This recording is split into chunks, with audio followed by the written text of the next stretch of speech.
Assalamualaikum warahmatullahi wabarakatuh. Perkenalkan, nama saya Syafira Islam Monika dengan NIM 2011020004, jurusan Sejarah Peradaban Islam, Fakultas Adab dan Humaniora, Universitas Islam Negeri Imam Bonjol Padang, akan mempresentasikan materi tentang pembaruan Islam di Minangkabau. Mata kuliah Islam dan Budaya Minangkabau dengan dosen pengampu Bapak Muhammad Nasir SSMA. Pembaruan Islam terjadi dalam dua gelombang.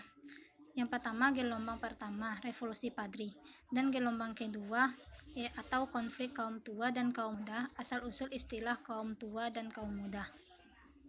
Gelombang pertama atau revolusi Padri terdapat 4 poin di dalamnya.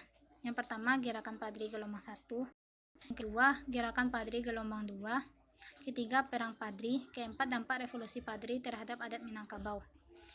Gelombang kedua atau konflik kaum tua dan kaum muda, asal-usul istilah kaum tua dan kaum muda, perbedaan terdapat 2 poin. Yang pertama, perbedaan kaum tua dan kaum muda, dampak pembaharuan gelombang kedua. Gelombang pertama, revolusi Padri. Poin 1. Gerakan Padri gelombang 1 berlangsung pada periode 1803 sampai 1821, yaitu perang kaum Padri melawan kaum adat. Gerakan Padri di Minangkabau pada tahun 1803 bukanlah suatu gerakan yang timbul begitu saja. Gerakan ini meletus pada permulaan abad ke-19 secara dahsyat. Perang saudara ini terjadi di Kota Lawas, selanjutnya menjalar ke daerah-daerah lain. Pada mulanya kaum Padri dipimpin oleh Datuk Bandaro dan kaum adat dipimpin oleh Datuk Sati. Karena Datuk Bandaro meninggal karena diracun, selanjutnya perjuangan kaum Padri dilanjutkan oleh Muhammad Syahab atau Tuanku Imam Bonjol karena kedudukannya di Bonjol. Dalam perang itu, kaum Padri mendapatkan kemenangan di mana-mana. Sejak tahun 1815, kedudukan kaum adat semakin terdesak karena keluarga kerajaan terbunuh di tanah datar, sehingga kaum adat dan keluarga kerajaan yang masih hidup meminta bantuan ke Inggris. Karena menyerahkan Sumatera Barat ke Belanda, maka kaum adat meminta bantuan ke Belanda dengan janji akan menyerahkan kedaulatan Minangkabau, dan itu sangat menyenangkan Belanda. 2. Gerakan Padri gelombang 2 berlangsung pada periode 1821 sampai 1838, yaitu antara kaum Padri melawan Belanda.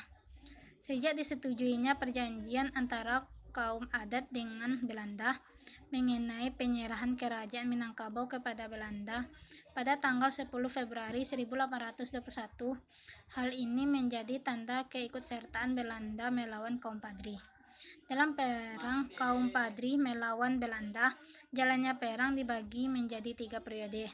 Periode 1 tahun 1821 sampai 1825 ditandai dengan meletusnya perlawanan di seluruh wilayah Minangkabau. Di bawah pimpinan Tuanku Pasaman, kaum Padri menggempur pos Mawang, Sulit Air, dan tempat-tempat lainnya.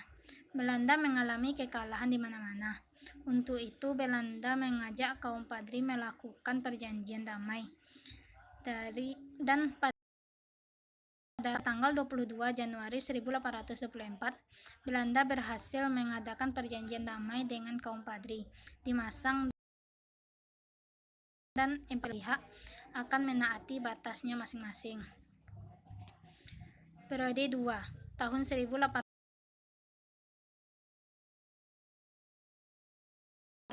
dengan meredanya pertempuran. Kaum Padri perlu menyusun kekuatan, sedangkan pihak Belanda dalam keadaan sulit. Belanda mencari akal agar dapat berdamai dengan kaum Padri dengan perantara seorang bangsa Arab yang bernama Said Jafret. Belanda berhasil mengadakan perjanjian damai pada tanggal 15 November 1825 di Padang.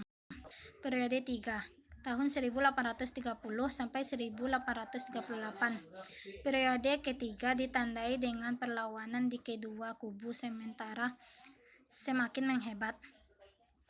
Pertempuran ini berakhir pada tanggal 25 Oktober 1837. Walaupun ditangkap, kaum Padri melawan Belanda belum benar-benar usai. Perlawanan kemudian dilanjutkan oleh Tuanku Tambusai pada tahun 1838. Setelah itu berakhirlah perlawanan Perang Padri dan berhasil dikuasai. 3. Perang Padri. Setelah kaum adat melakukan perjanjian menyerahkan kekuasaan kerajaan Minangkabau kepada Belanda, maka setelah itu disusul perlawanan yang dilakukan kaum Padri dan kaum adat di Padri melawan Belanda ini berlangsung dari tahun 1821 sampai 1838. Perang Padri ini berlangsung 1821 sampai 1825. Tahap kedua tahun 1825 sampai 1830 dan tahap ketiga tahun 1830 sampai 1838. Setiap tahapan ini berakhir dengan perjanjian damai antara Belanda dengan kaum Padri. Pada dua tahap awal terjadinya perang, kaum Padri selalu unggul dan Belanda pada tahap Pada tahap ketiga terjadi perubahan arah perang.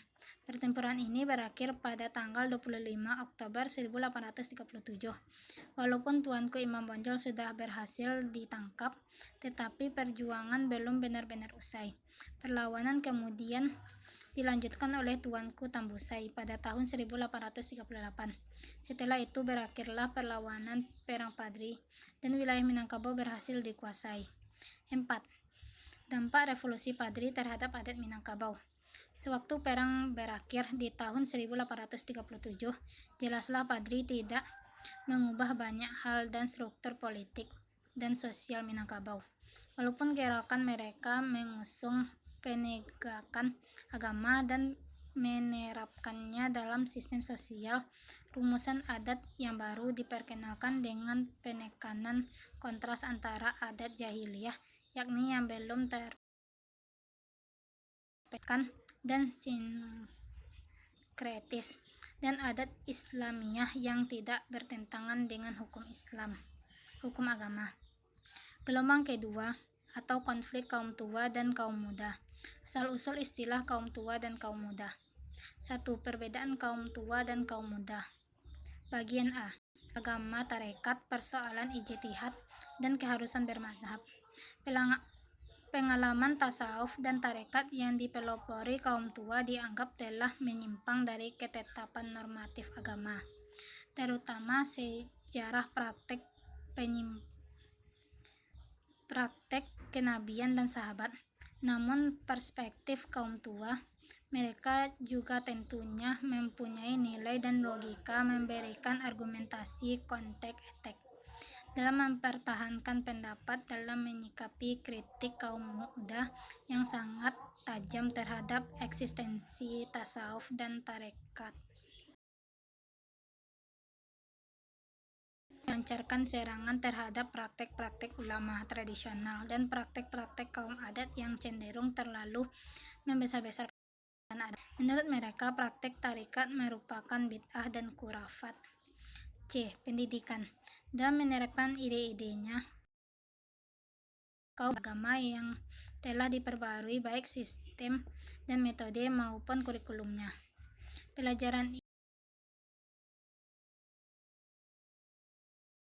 ini, metode mengajar yang dipakai bukan lagi halakah, melainkan klasikal dengan tingkat-tingkatan kelas.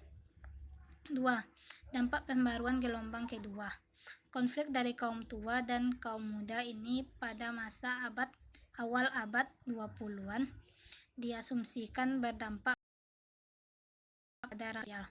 Sebab setiap gerakan pemikiran dan segala respon yang dilakukan, apalagi berujung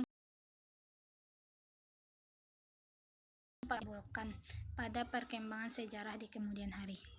Hanya itu yang dapat saya sampaikan, semoga bermanfaat. Sekian, terima kasih. Assalamualaikum warahmatullahi wabarakatuh.